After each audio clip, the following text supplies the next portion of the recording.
Welcome to Pratap classes. दोस्तों, Pratap classes के YouTube channel पर आपका स्वागत है। तो आज है 24 अगस्त 2023 और 24 अगस्त 2023 के जितने भी इंडिया और वर्ल्ड के जो करंट अफेयर्स के क्वेश्चन बनते हैं, आज उनका हम डिस्कशन करेंगे। पूरा वीडियो ध्यान से देखना और लास्ट में आपसे क्वेश्चन पूछूंगा जिनके जवाब आपको कमेंट बॉक्स में देना होगा। आज अपने पढ़ेंगे भारत चंद्रमा पर सफलतापूर्वक उतरने वाला देश बन चुका है।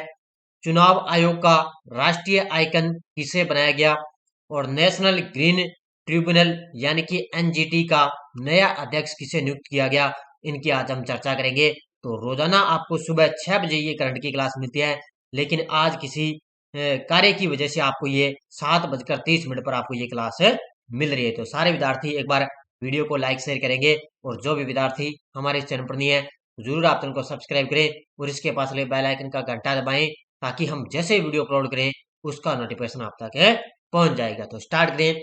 सबसे पहले हम कल के क्वेश्चनों को रिवाइज कर देते हैं।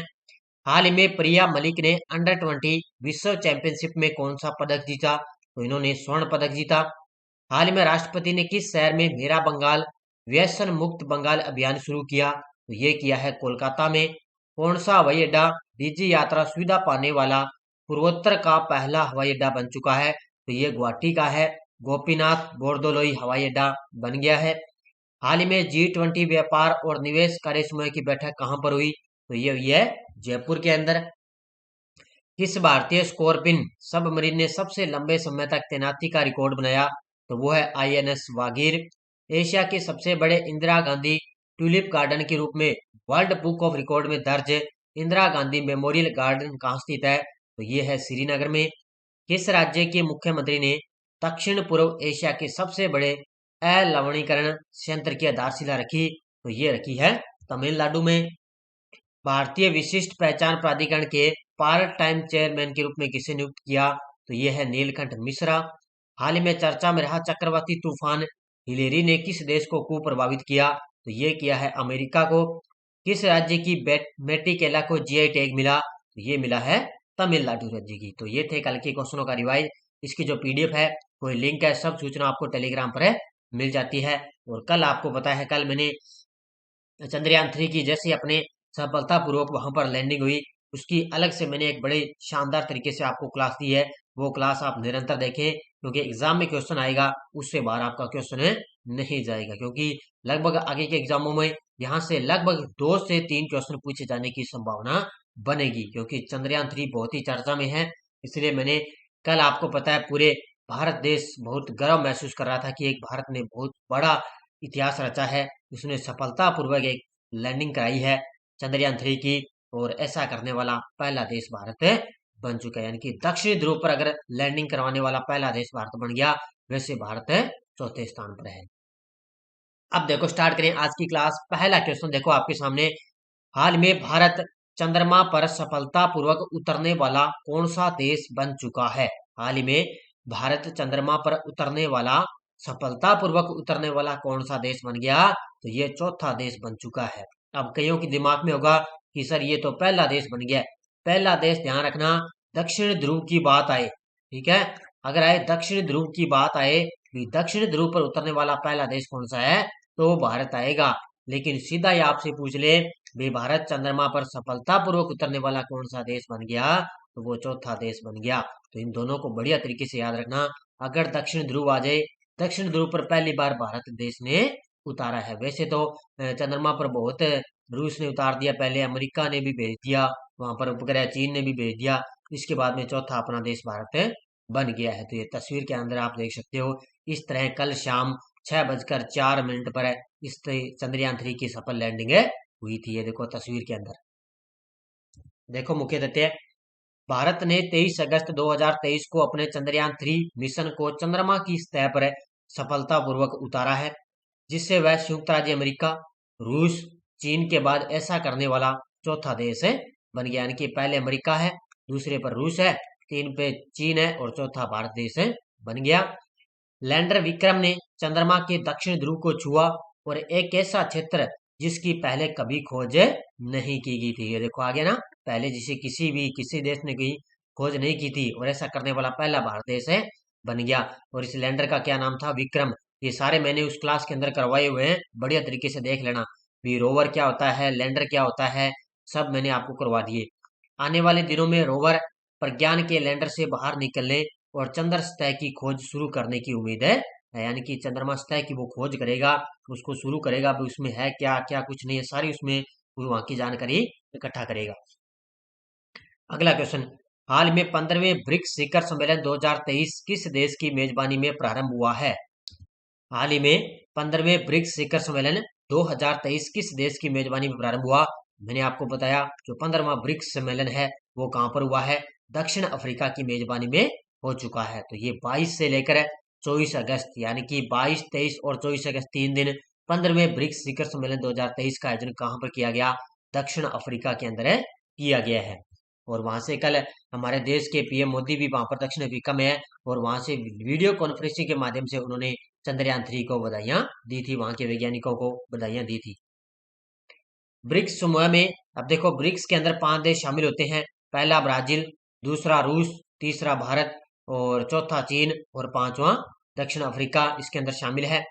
ब्रिक्स शिखर सम्मेलन 22 से 24 अगस्त तक दक्षिण अफ्रीका में आयोजित किया गया। आज इसका लास्ट सम्मेलन हो रहा है 24 तारीख को। राष्ट्रपति माटामेला सिरिल रामाफोसा के निमंत्रण पर पीएम मोदी की दक्षिण अफ्रीका की तीसरी यात्रा होगी। तो पीएम मोदी की यह तीसरी यात्रा होगी दक्षिण अफ्रीका की। भारत और दक्षिण अफ्रीका के बीच राजनयिक संबंधों की 30वीं सालगिरह का प्रतीक है। तो भारत और दक्षिण अफ्रीका के बीच इस जो राजनयिक जो संबंध है उसकी 30वीं सालगिरह का प्रतीक है ये सम्मेलन जो आयोजित किया जा रहा है। ये दक्षिण अफ्रीका के जोहान्सबर्ग में इसका आयोजन किया जा रहा है। हाल ही में किस भारतीय पूर्व क्रिकेटर को चुनाव आयोग का राष्ट्रीय आइकन बनाया गया है? डबल स्टार कर लो इस क्वेश्चन को, पक्का पक्का एग्जाम के अंदर टपकेगा, क्योंकि पिछली बार जो चुनाव आयोग का राष्ट्रीय आइकन बना था वो सीधा का सीधा सीईटी के अंदर टपक चुका था। तो पहले वाले अब हट चुके हैं, अब नए चुनाव आयोग के राष्ट्रीय आइकन बन गए। कौन है? सचिन तेंदुलकर। कौन बन चुके हैं? सचिन तेंदुलकर बन गए, क्योंकि पिछली बार थे पंकज त्रिपाठी, और ये सीधा सीधा जो सीईटी का ग्रेजुएशन लेवल का एग्जाम हुआ था उसके अंदर ये क्वेश्चन आया था। तो अब की बार ये फिर आगे के एग्जामों में टपकेगा। तो जाहिर सी बात है आरएस वाले विशेष तौर से इस क्वेश्चन को ध्यान में रखेंगे। तो इसमें सचिन तेंदुलकर को भारतीय पूर्व क्रिकेटर है और इनको चुनाव आयोग का राष्ट्रीय आइकन इनको बनाया गया है। पूर्व भारतीय क्रिकेटर सचिन तेंदुलकर चुनाव आयोग यानी कि ईसी के राष्ट्रीय आइकन बनेंगे। चुनावी प्रक्रिया में मतदाताओं की अधिक भागीदारी की आवश्यकता के बारे में ये जागरूकता फैलाएंगे।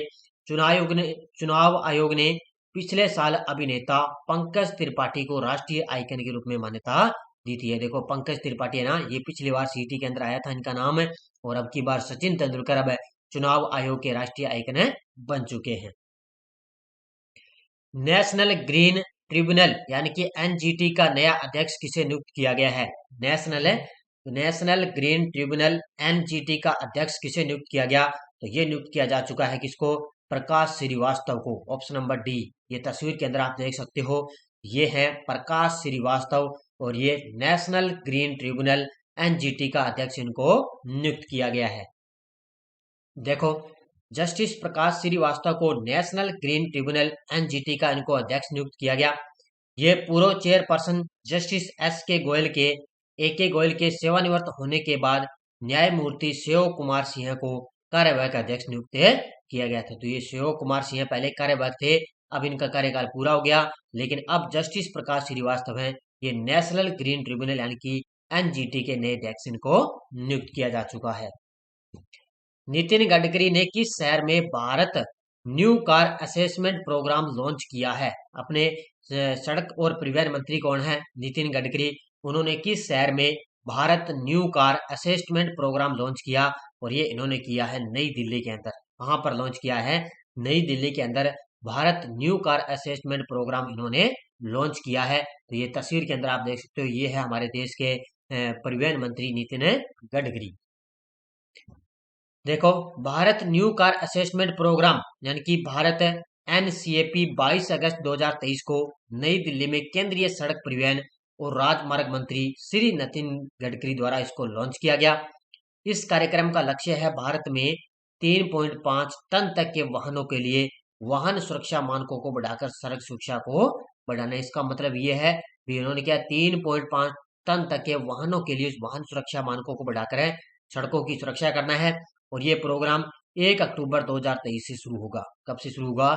1 अक्टूबर 2023 से शुरू होगा और अभी 22 अगस्त को केंद्रीय सड़क परिवहन मंत्री द्वारा इसको लॉन्च किया गया। कहां पर है? नई दिल्ली के अंदर। सिंगापुर मैथ ओलंपियाड में तिरुपति के राजा अनिरुद्ध श्रीराम ने कौन सा पदक जीता है? अब ये बौद्धिक यानी कि दिमाग, अपने दिमाग से संबंधित ये क्वेश्चन है। सिंगापुर मैथ, मैथ का मतलब होता है गणित, अपने गणित करते हैं ना, मैथ है, साइंस मैथ बोलते हैं। तो सिंगापुर मैथ ओलंपियाड में तिरुपति के एक राजा है अनिरुद्ध श्रीराम, इन्होंने कौन सा पदक जीता? तो इन्होंने रजत पदक जीता है। कौन सा पदक जीता? रजत पदक जीता है। यह है बौद्धिक कौशल की एक उल्लेखनीय उपलब्धि में तिरुपति के चौथी कक्षा के छात्र राजा अनिरुद्ध श्रीराम ने प्रतिष्ठित Singapore international math olympiad challenge में रजत पदक जीता है। यानी कि सिंगापुर के अंदर क्या है? ये सिंगापुर की है, तिरुपति के चौथी कक्षा के एक छात्र हैं जिनका नाम है अनिरुद्ध श्रीराम और इन्होंने मैथ ओलंपियाड चैलेंज के अंदर रजत पदक जीता है। मैथ का मतलब इन्होंने गणित से संबंधित बहुत ही शानदार, ये लगभग इनका जो है बौद्धिक विकास है ज्यादा चलता है, तो इन्होंने इसके अंदर रजत पदक जीता है। हाल ही में श्रेथा थाविसिन किस देश के प्रधानमंत्री बने हैं? हाल ही में श्रेथा थाविसिन किस देश के नए प्रधानमंत्री बने? और ये बन चुके हैं थाईलैंड के। किस देश के बन चुके हैं? ये तस्वीर के अंदर आप देख सकते हो, ये है थाईलैंड के नए प्रधानमंत्री श्रेथा थाविसिन, ये नए प्रधानमंत्री थाईलैंड के बन चुके हैं। देखो, थाई प्रॉपर्टी टाइकून श्रेथा थोविसिन, अब इसका नाम देखो पूरा कितना है। थाई प्रॉपर्टी टाइकून श्रेथा थोविसिन को संसदीय मतदान में एक स्पष्ट जीत के बाद थाईलैंड के नए प्रधानमंत्री के रूप में इनको चुना गया है। बस एक लाइन आपको याद रखनी है, इतना ही, कि थाईलैंड के नए प्रधानमंत्री कौन बन गए? श्रेथा थोविसिन बन चुके हैं। नेक्स्ट देखो, हाल ही में वोइकॉम 18 के डिजिटल बिजनेस के नए सीईओ कौन बने हैं? हाल ही में वोइकॉम 18, एक वोइकॉम 18 कंपनी है और इसके डिजिटल बिजनेस के नए सीईओ बन गए। कौन है? किरण मणि। ऑप्शन नंबर ए, कौन बन गए? किरण मणि है, ये वोइकॉम 18 के डिजिटल बिजनेस के नए सीईओ बन चुके हैं। तो ये तस्वीर के अंदर आप देख सकते हो, ये है किरण मणि। देखो, अपने डिजिटल व्यवसाय संचालन को बढ़ावा देने के लिए एक रणनीतिक कदम में वोइकॉम 18 ने गूगल के एक अनुभवी कार्यकारी किरण मणि को नए सीईओ के रूप में नियुक्त किया है। तो ये क्या है? गूगल के एक अनुभवी कार्यकारी हैं। कौन है? किरण मणि। और ये इनको नए सीईओ के रूप में किसने नियुक्त कर दिया? तो ये वोइकॉम 18 के नए सीईओ बन गए। कौन है? किरण मणि। पहले गूगल के एक अनुभवी कार्यकारी व्यक्ति थे, तो उन्होंने क्या है, अपने डिजिटल व्यवसाय संचालन को बढ़ावा देने के लिए क्या है, इनको वोइकॉम 18 का नए सीईओ नियुक्त किया गया है।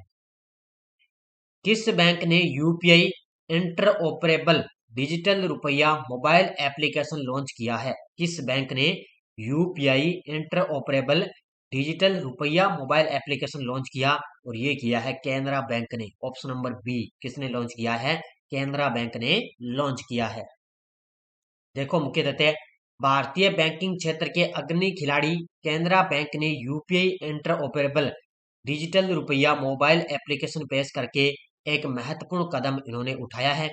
यह कदम कैनरा बैंक को नवाचार के मामले में सबसे आगे रखता है और इस अग्रणी सुविधा की पेशकश करने वाला सार्वजनिक और वाणिज्यिक दोनों क्षेत्रों में अंदर यह पहला बैंक बन चुका है। तो ये लाइन मैंने आपको करवाई है कि सार्वजनिक और वाणिज्यिक दोनों क्षेत्रों के अंदर पहला बैंक कौन सा बन गया? तो वो कैनरा बैंक बन चुका है। और अब कैनरा बैंक ने क्या है? यूपीआई इंटरऑपरेबल डिजिटल रुपया मोबाइल एप्लीकेशन उन्होंने लॉन्च किया। किसने?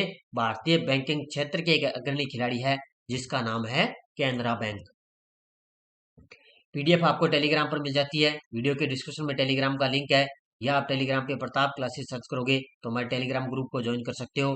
कोई सूचना है, कोई लिंक है, कब क्लास आएगी, कब क्लास नहीं आएगी, सब आपको सूचना टेलीग्राम पर मिल जाती है। इसके अलावा हमारे प्रताप क्लासेज ऐप के अंदर राजस्थान पुलिस कांस्टेबल की test series, Rajasthan junior accountant की टेस्ट सीरीज चल रही है, और आरपीएससी और आरएसएसबी द्वारा इसके अंदर मैंने आरएस के अंदर विश्व और भूगोल के क्वेश्चन पूछे गए, इतिहास के क्वेश्चन पूछे गए, वो सब मैंने इसके अंदर डाल दिए और इसकी यूट्यूब पर भी आपको व्याख्या मिल रही है बढ़िया तरीके से।